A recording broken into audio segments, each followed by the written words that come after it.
ukuri wowe ushinzwe kuyobora abantu kandi wumva ibibazo byabo.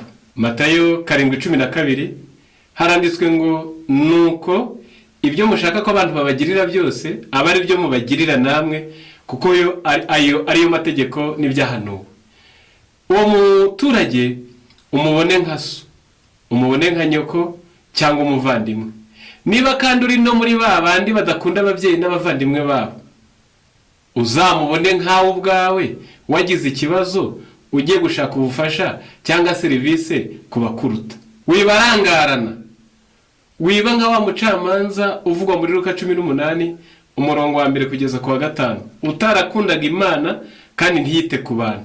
Ariko nawe igihe cyarageze umupfakaza mutitirije cyane, arangije aribwira ati nubwo ntita ku bantu nkaba ntakunda Imana, ariko kugira ngo uyu mupfakaza atandushye, reka mukemurire ikibazo atajya ahora z'iminsi yose iwanjye akandushya. Ntiwumva ko nawe yagize impuhwe?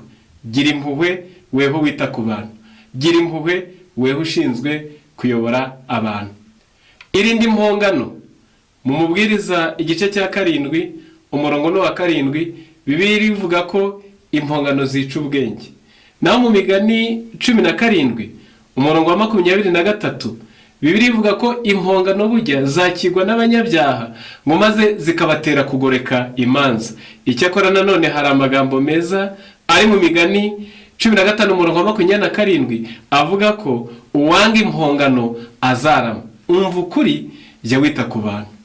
Uhereye none ikureho umuvumo w'icyaha ukoresheje kugirira impuhwe abakene.